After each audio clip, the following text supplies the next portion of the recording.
Okay, hello everyone. This is Binega. I'm going to present about my research topic. It reads as the role of community engagement and involvement in enhancing health-seeking behavior and reducing the stigma in high-burden cutaneous communities of Tigray. Here are my internal and external promoters. I think it is better to start with why this study is needed. This is because there are different views among scholars on how CEI initiatives could bring changes in health outcome.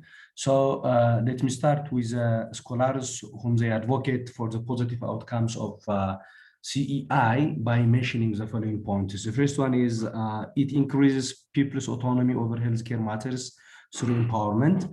The second, they seen as act of labor for change to bring wider range of services together. And then it reduces healthcare disparity among communities. The first one is it increases community member participation in health decision making because it open up for egalitarian decision making among community members themselves, making healthcare services promotion and prevention community needs tailored. It also gives a chance for citizens to be as integral part of the policy formulation process. So due to this and other additional pointers, community engagement and involvement is important to improve the community health outcomes. But at the same time, there are other scholars like Mantovan and his colleague. They claim that there is no so far empirical evidence if the CEI initiatives directly impact health outcome or not. But they mentioned that instead of just health outcome, it is rather important for other elements of the community, like it is very helpful for empowerment. It is also very important to just prevent crime. It's also very important to promote housing program and the like. Perhaps the kind of research done by Muntovan and his colleague would be in a different context, time, and with different modality. And of course, even the community that this research has been takes place may not be just issue of community engagement and involvement may not be as such priority. Therefore, considering all these differences, whether these community engagement initiatives are positively impacting health outcome or not, will be the great deal of my research in the near future. Having this in mind, my research has actually four fundamental objectives, five fundamental objectives. The first one is explore the role of CI efforts in enhancing the health-seeking behavior of people with CL using bottom-up approach. The second one is investigate the enabling and deterring factors of CEI in enhancing health-seeking behavior among people with CL. The third one is explore the effect of CEI initiative in reducing the stigma of cutaneous leishmaniasis. And then the fourth one is analyze the barriers and enabling factors of CEI efforts in reducing cutaneous leishmaniasis stigma. And the fifth one, but very important, is to investigate how the CEI responses collectively are meaningfully and effectively addressing the life burden of people with CL using context-specific interventions. In order to just address all these objectives, I do have a specific methodological strategy.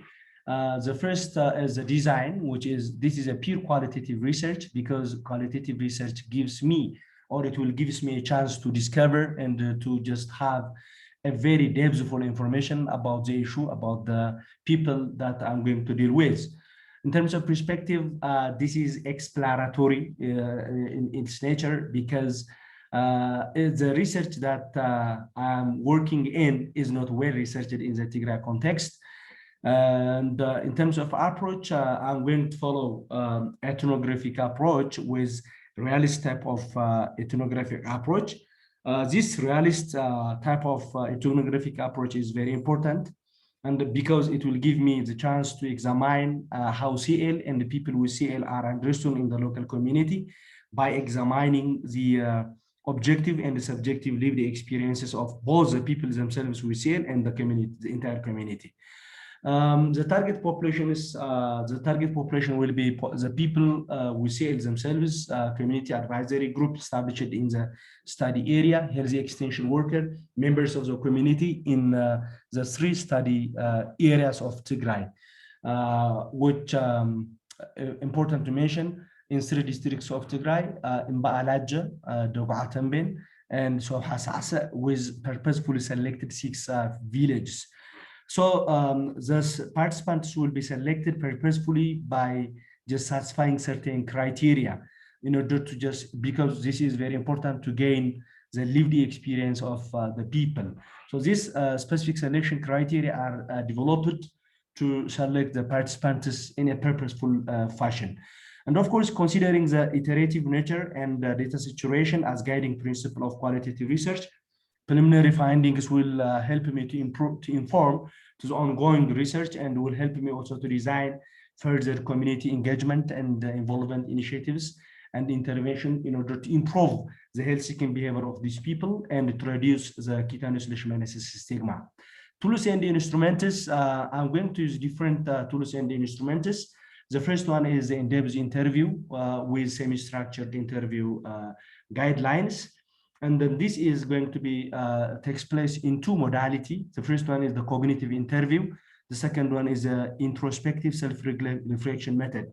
So in both these methods, the people with CL will be experienced.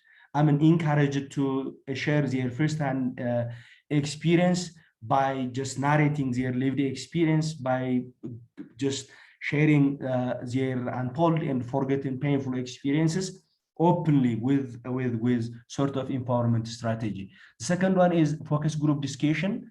Perhaps this focus group discussion is very important in order to generate relatively similar experiences among participants. And then I'm going to organize this focus group discussion with 2 groups. The first one is with people experiencing CL or people with CL. The second one is community members or the CAGs, okay? So there are some preconditions that has to be satisfied before organizing the FGD discussion, and I'm aware of it, and I'm very precautious to reconsider these things before organizing the FGD. The third one is conducting naturalistic observation as using as a strategy of participant as an observer or participant observation by using ethnographic field work. So in this strategy, I'm going to immerse myself to the community, and I will try all my best to catch it and to capture the lived experience of the community and the people we see in all the context that I'm going to involve in by living the life of the community. The first one is the creative participatory workshops, or the so-called CCW. And then these are, I think, new tools that are just perhaps uncommon in our context, but they are very important. For my reading, I come to realize that these are very important to just bring the community experiences, beliefs, perception, attitude, and awareness. And they are also very important for empowering the participants. So this can include organizing workshops, community theater, photo, voice, elicitation, ethnodrama, ethnotheater, cultural animation, and different activities. So considering their suitability, I'm going to apply them in order to just gather the very relevant information about the issue under investigation. In terms of my data analysis, I think this is qualitative research actually, where data collection and analysis can take place simultaneously. And I'm going to follow generally the thematic analysis as an approach. My analysis will be guided by thematic analysis as a framework. But when I just go to the specific charts or kind of procedures that I'm supposed to follow, there are 5 fundamental steps that I'm going to just guided by the previous works of Kruger and Tuket, which means the translated and prescribed and transcribed data is going to be pre-coded, coded, categorized, and all the 3 prior steps, that is a pre-coding, coding, and the categorizing step, will be developed into team. And finally, I will try to just organize the final write-up way. In terms of progress and insight, I think I have developed my first proposal, which is it can be zero draft actually, and submitted for my internal and external reviewers, and I have got already preliminary comments, and I'm working on it. I successfully defended my proposal to the Ethiopian ECLIPSE team, and I have gotten many more points to reconsider in my proposal. It was very important and interactive session. I made a preliminary field work that helps me actually to produce one paper, which is currently under review, and two other more papers are on process. And finally, I developed the zero draft tool and submitted for in-house review by my Ethiopian ECLIPSE colleagues. So these are, I think, all about my current work. Thank you very much.